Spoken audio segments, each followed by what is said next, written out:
আজকে বানাবো onion lachha paratha. Onion lachha paratha বানানোর জন্য আমি দুটো পেঁয়াজ নিয়ে নিয়েছি। পেঁয়াজগুলো এরকম ভাবে কেটে নেব।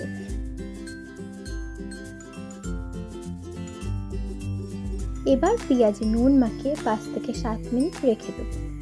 এর ফলে পেঁয়াজে থাকা জল বেরিয়ে যাবে। এবার ময়দাটা মেখে নেব। পরিমাণ মতো নুন দিয়ে দিয়েছি। এবার অল্প অল্প জল দিয়ে ময়দাটা ভালোভাবে মেখে নিতে হবে।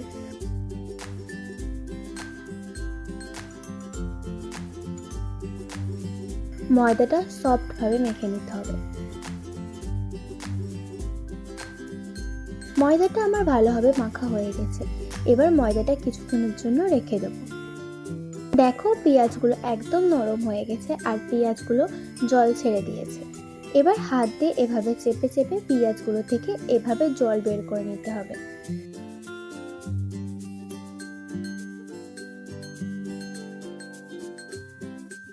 এরপর পেঁয়াজগুলোর মধ্যে দিয়ে দেবো ধনে গুঁড়ো, জিরে গুঁড়ো, আমচুর পাউডার, লঙ্কার গুঁড়ো, ধনেপাতা কুচি, লঙ্কা কুচি, আদা কুচি, 1 চামচ বেসন দিয়ে ভালোভাবে মেখে নিতে হবে।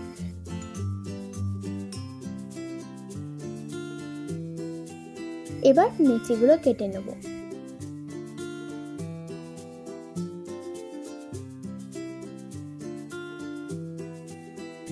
এরপর রুটি বেলে নেব।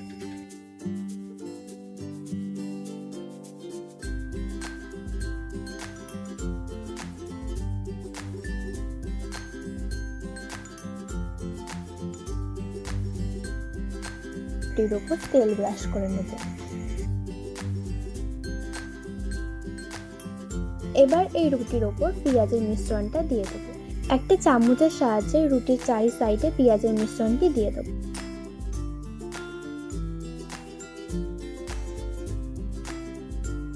এরপর এই রুটির উপর আরেকটি রুটি দিয়ে দেব আর হালকা হাতে চেপে দেব। এবার একটা ছুরির সাহায্যে এভাবে পিস পিস করে কেটে নেব।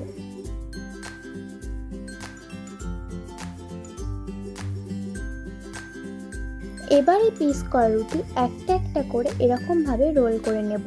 সবার প্রথমে মাঝের পিসটা এরকম ভাবে রোল করে নেব। এরপর সাইডেরটা এক এক করে এরকম ভাবে ভালোভাবে রোল করে নেব।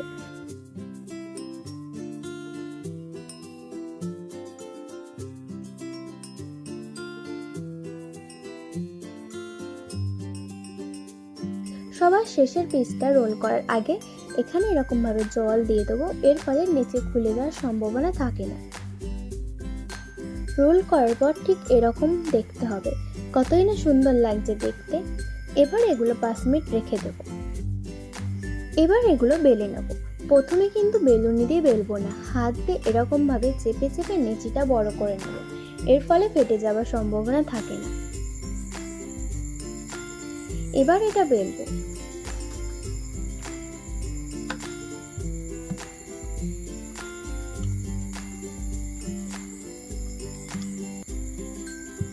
আমার বেলা হয়ে গেছে, দেখো কোথাও একটুও ফাটেনি। এবার ভেজে নেব। প্রথমে তেল ছাড়া ভাজব।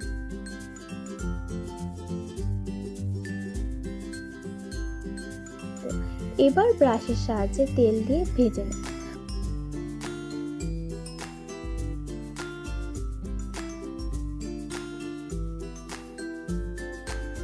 পরোটাটা মোটা হয়, তাই পরোটা হালকা আঁচেতে ভাজতে হবে।